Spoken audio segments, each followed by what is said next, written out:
Hello and welcome to Election Exchange. I'm Parikshit Luthra. Punjab goes to polls on the 1st of June in the last phase of the general election. The state, which sends 13 MPs to the Lok Sabha, is witnessing a four-way contest this time. The Aam Aadmi Party and the Congress, which are a part of the opposition bloc, are contesting all seats.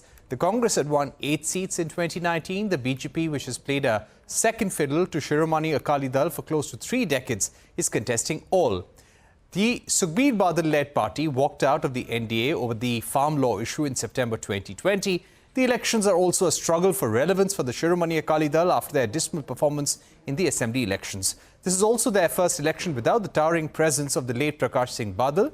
The Akalis won 2 seats in 2019, that of Sukhbir Badal and his wife Harsimrat Kaur Badal. When it comes to the Aam Aadmi Party, the elections are an opportunity for them to convert their assembly poll leads into Lok Sabha wins. The AAP, despite a splendid state poll performance, lost the only Lok Sabha seat they won in 2019 in a by-poll. The by-poll was necessitated after Bhagwant Mann was sworn in as the Chief Minister. The BJP traditionally contested 3 seats in Punjab, Hoshiarpur, Gurdaspur and Amritsar, leaving the rest to the Shiromani Akali Dal. This time the Saffron Party has fielded former Ambassador Taranjit Singh Sandhu from Amritsar. He faces sitting Congress MP Gurjeet Singh Olia and Aman Sharma gets us the latest from battleground Amritsar.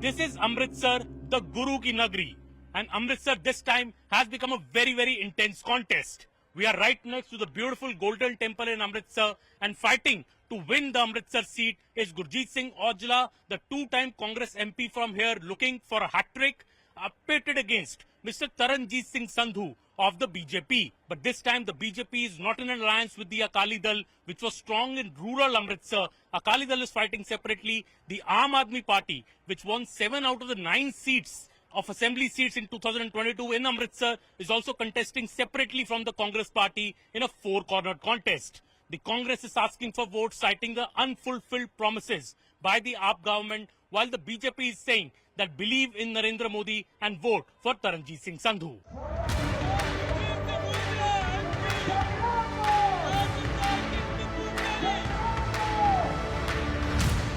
Amritsar हमेशा एक hot seat रहती है। आप 2 by MP हैं। सिद्धू जी ने यहाँ पे 3 hat trick लगाई थी जीतने की। दोबारा हैट्रिक लगेगी आपको लगता है अमृतसर में? बिल्कुल, ये हमारे जो अमृतसर के लोग हैं उनका जो हमेशा ही प्यार मोहब्बत है वो मेरे साथ मिला है, कांग्रेस पार्टी को मिला है। और मेरे को लग रहा है कि जो सेकुलर थॉट है अमृतसर की, वो हमेशा चाहती जो आदमी विकास करता है, जो आगे सब लोगों को साथ लेके चलता है गुलदस्ते की तरह।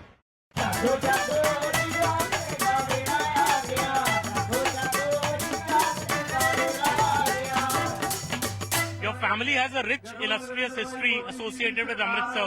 What is the feeling like to campaign here in Amritsar? Well, you can see the atmosphere yourself. I was in public service for 36 years. This is also a public service, but in a different way. I must say that throughout the Amritsar constituency, including in the rural areas, focus is on actually development, and people are realizing that they have been taken for a long ride and there has not been much development in the last 10 years.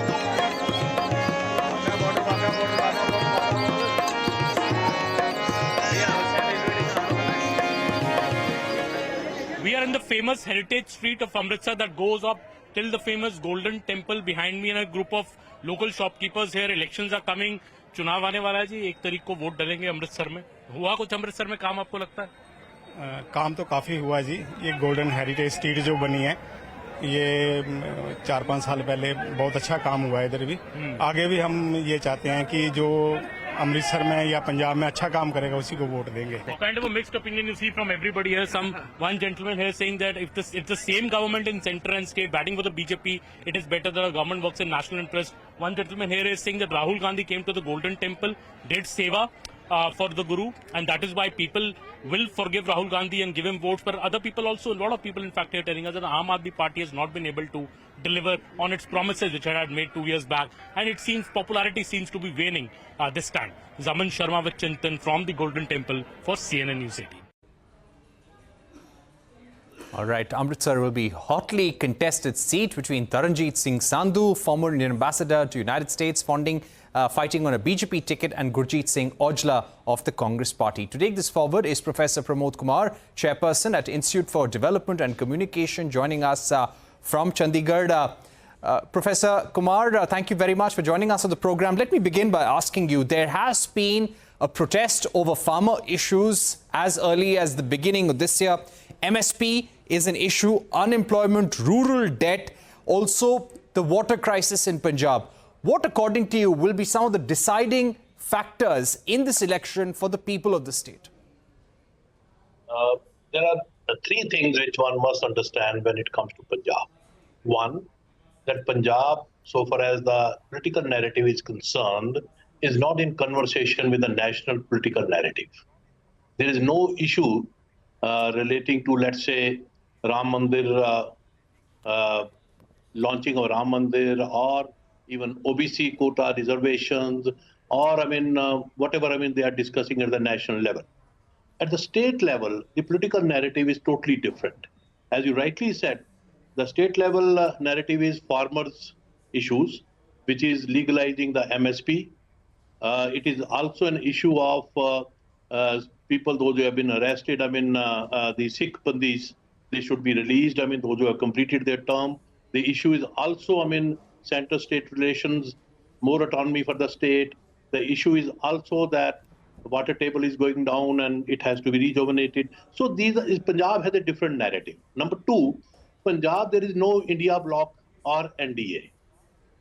Punjab has a history of alliances, but in this election, all parties are fighting alone. It's a solo battle for all the political parties. So it has made it four-cornered contest. So in this sense, Punjab is also different from the national mainstream. And the third is that there is no religious and caste exclusive vote bank for any political party. And I have a reason when I'm saying this. There is no exclusive vote bank, let's say, of the scheduled caste for any exclusive scheduled caste party. And similarly, there is no exclusive vote bank for any party claiming to be representing urban Hindus here. For example, urban Hindus are not exclusive vote bank of the BJP. They are represented in all the political parties. So are the scheduled caste. They are represented in all the political parties. Right. Mr. Kumar, I'll also like to ask you, now the BJP and Shiromani Akali Dal, as you pointed out, were alliance partners since 1996 till about 2020. This time the BJP is fighting alone. How do you think the party which is in power in different states, which is in power at the central level, is poised on the ground in Punjab as it fights alone? I think that BJP fighting alone may not get much response from the people, because in Punjab, if I may describe, Aam Aadmi Party is losing its sheen. They have lost the plots. It seems that because of there is a massive anti-incumbency. Akali Dal and Congress are fighting for regaining their support base, and BJP is hoping to be the accidental beneficiary of this flux. So what I'm indirectly, pointing out rather directly, that BJP, when it fights elections in Punjab, may not be having much response, because it has always fought elections since, as you rightly pointed out, 1997, along with Akali Dal. And the demography of Punjab is such where no party, rather Akali and the BJP, can't fight alone and then win the election. Had they entered into the alliance this time also, they would have swept the elections, got many more seats. But since they didn't enter into election, it is to the advantage of the Congress, and it can give some face saving to the Aam Aadmi Party. Right. How do you think the fact that Congress and the Aam Aadmi Party are not fighting in alliance? Also, there has been an exit of leaders like Amrinder Singh Badal, Sunil Jakhar to the BJP. Where does this leave the Congress and the Aam Aadmi Party? Do you think fighting separately, they will complement each other, or they may hurt each other's own vote banks? The Aam Aadmi Party and Congress alliance, I think that it is to the advantage of the state Congress that this alliance didn't happen.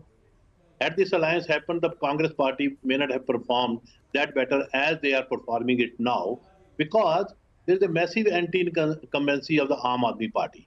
And the Congress party have to have then share that anti-incumbency vote bank. But now they are fighting it as the main opposition party in the state of Punjab. So that will be to their advantage. Fighting solo is to their advantage.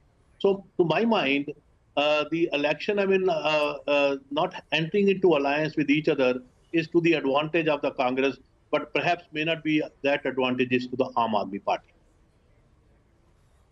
And another point, Right. Now, when we speak about the farmers, right. Please go ahead, sir. That the BJP, it appears that they have outsourced BJP to the former congressmen and footloose leaders. Now, today you don't find any BJP leader in BJP. They are not in the forefront. Today, all the former congressmen are in the forefront, whether it's Captain Amrinder Singh or Mr. Jakhad or Puneet Kaur or Mr. Rana Sodhi, all are the congressmen. So it is actually, it's a Congress B team which is fighting with the Congress A team and then Aam Aadmi Party. And on the other hand, you have a regional party, Akali Dal, trying to consolidate its vote base. Perhaps, may not get that many seats in this election, but for the long run, it is to their advantage. Right. That indeed is an important point. And it seems that the BJP's own calculation is that with this multi-cornered contest, it may actually gain in a post-poll scenario. Now, asking you about the farmers' protest, we saw the farmers' protest 2.0 recently. Who is it actually going to benefit this time as far as this farmer protest goes? Do you see this, the farmer groups as a bloc supporting a political grouping in this election? Or is it going to be divided across one or two parties? I think that the farmers, this kind of protest, maybe, to the disadvantage of the Bharatiya Janata Party, and also to the some extent disadvantage to the Aam Aadmi Party, that one is in power in state, other is in power of the center. But if I may say that it will benefit somebody in a big way or as a vote bank, perhaps, that may not be right. Because the voters, maybe from the rural areas, which BJP in anyhow doesn't have much support, will be divided between Congress and the Akalis and to some extent with the Aam Aadmi Party. So therefore, they may not benefit somebody, but they definitely have put to loss the Bharatiya Janata Party. All right. We've run out of time, but Professor Kumar, thank you very much for joining us on the program, giving us your views on a very important election in Punjab that we are going to see this week on Saturday. Shifting focus to West Bengal now, which is...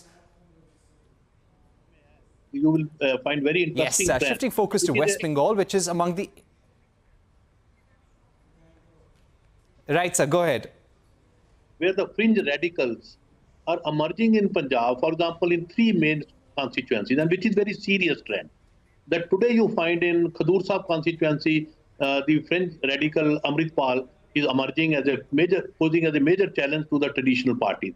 In Faridkot, another, person who has assassinated the earlier, our late Prime Minister, his son, is also posing a major challenge, to the traditional parties. And so is Shiromani Singh Man in Sangrur. So if these radicals emerge stronger in these elections, which definitely signifies that weakening of the moderate political process, and that will be a very alarming, serious alarming signal for the state of Punjab.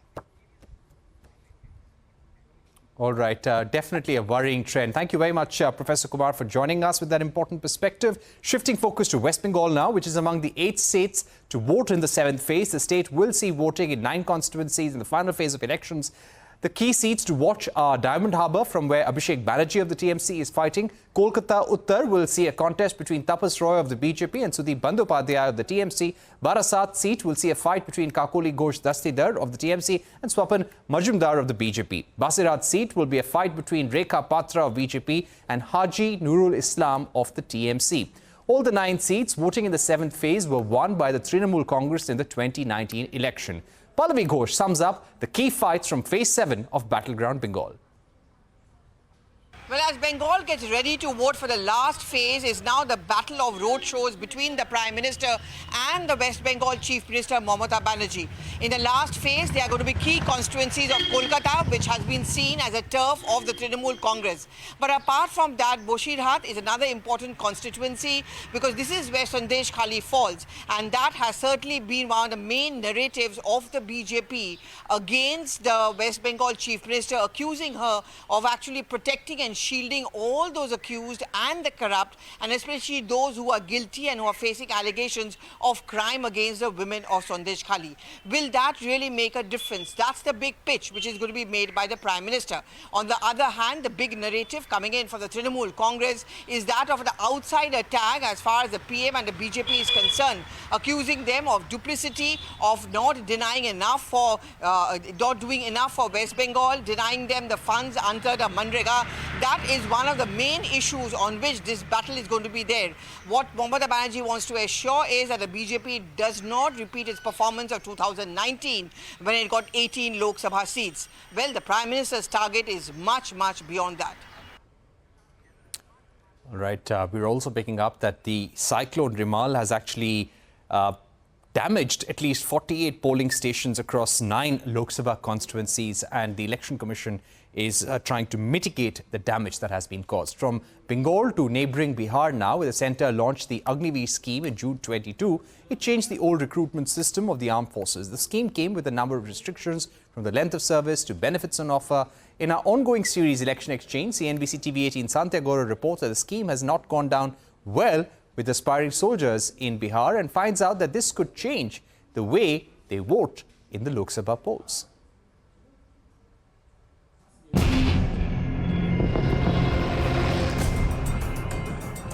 आजीवन BJP को vote नहीं डालूंगा, क्योंकि मेरा सपना था Indian army, और मेरे इंडियन आर्मी के सपना को तोड़ दिया बीजेपी सरकार ने। आज मोदी जी हमारे यहाँ आकर रोड शो कर रहे हैं, लेकिन उनके मुंह से एक वर्ड आप रोजगार का नहीं सुन सकते। हम लोग क्या करें? हम लोग बिहार में ना इंडस्ट्री है। Enlistment in the armed forces has been a big career choice for many youth in India, especially in the hinterland. Bihar's Arrah city, which lies 50 kilometers from Patna, is a hub for youngsters preparing for the competitive exams. But these students took to the streets in protest when in June 2022, the government launched the Agniveer scheme. Students like 23-year-old Baiju Singh, who hails from Kamarion village, 30 kilometers from Arrah, felt betrayed. Singh, for instance, moved to Arrah 5 years ago to start preparing for the armed forces exam, and he says the scheme shattered his dreams. Last medical में 31 दिसंबर 2021 को fit हो गया artillery centre Nashik में, और fit होने के बाद जैसे ही 2-3 महीना हुआ, 14 जून 2022, आज भी डेट याद है, और ये डेट मैं पूरे जीवन में कभी भूल नहीं सकता हूँ, क्योंकि ये डेट हम लोग की जिंदगी बर्बाद करने वाला डेट था। ये जो बीजेपी सरकार है, ये हम लोग की जिंदगी बर्बाद करके खा गई, और आज बीजेपी सरकार के नाकामी की वजह से हम लोग यहाँ पे बैठे हुए हैं और इस बेरोजगारी के रोटी दर रहे हैं। The new scheme changes the way armed forces recruitment is carried out. For one, it narrows the eligibility age to between 17.5 and 21 years. Second, it says that after serving for 4 years, 75% of them will be relieved of duty. Only 25% can become career military. In addition, those who are relieved will not be eligible for pensions or any other benefits available to regular armed force personnel. Youngsters say the effort required to clear the examinations is not worth the uncertainty. 2-3 महीना तैयारी किया। मेरे पापा ने दूसरे से पैसा लेकर कोचिंग फी में जमा किए थे, और जैसे ही मैंने 2-4 मंथ तैयारी की, तब तक अग्निवीर में एक भी एग्जाम नहीं दे पाया। फिर अग्निवीर एक स्कीम आ गया, फिर उसके बाद मेरा सपना टूट गया एयरफोर्स में जाने का। अमृतपाल एक जवान था, पंजाब में शायद शहीद हुआ था, उसको शहीद का दर्जा तक नहीं मिला, यहाँ तक कि प्राइवेट एम्बुलेंस से भेजा गया था। आप बताइए कि अगर कोई बंदा अगर चला भी जाता है तो उसको सम्मान, पैसा तो मिल नहीं रहा है, लेकिन सम्मान भी नहीं मिल रहा है, तो समाज में कौन सा मतलब मुंह लेकर जाएगा? सब लोग बोलते हैं अग्निवीर है, कोई शादी नहीं कर रहा है उससे, कोई लड़की नहीं देगा अग्निवीर वालों को, तो फिर उससे क्या फायदा होगा? बताइए आप ही। हमारे गांव में 100 लड़का पहले दौड़ता था, गरीबों का लड़का। आज देख लीजिए, आज कोई नहीं दौड़ रहा है, फील्ड में नहीं जा रहा है, कोई सोच रहा है क्या करेंगे, 4 साल में जाएंगे, वो छुट्टी भी नहीं है। Some disagree, saying the scheme will strengthen the armed forces. सबको रोजगार मिलेगा, सब लोग वेल ट्रेंड होंगे, और 4 साल के बाद आने के बाद भी उनको बहुत सारी चीजों में ये फायदा मिलेगा। The disquiet among the youth, however, has been picked up as an election talking point, with various opposition leaders, including Rahul Gandhi, promising that the scheme will be discarded if they come to power. इसलिए अग्निवीर योजना को हम रद्द करने जा रहे हैं, खत्म करने जा रहे हैं। Will you guys come up with a new recruitment system for the forces or bring the old one back? The old one, the way it used to run. The BJP is also treading with caution, saying it is open to reviewing the scheme. Rajnath ji ने बहुत स्पष्ट कर दिया कि इस पर यदि पुनर्विचार की जरूरत होगी तो होगा, इसमें कौन बड़ा बात है। But some experts we spoke to say that for the youth of Bihar, these assurances may be too little, too late, especially for those who have crossed the age of eligibility in the interim. Unemployment is a problem in Bihar. The slow offtake of industrialization has meant that employment opportunities in the private sector have become difficult to come by, and competition for the openings is stiff. So for years, many youth in the region has looked to a career in the armed forces. However, with Agniveer scheme curtailing benefits and restricting service timeline, youth preparing to enlist have been thrown a curveball. Experts believe that frustration, disappointment and anger over the lack of jobs could become a major issue in these elections.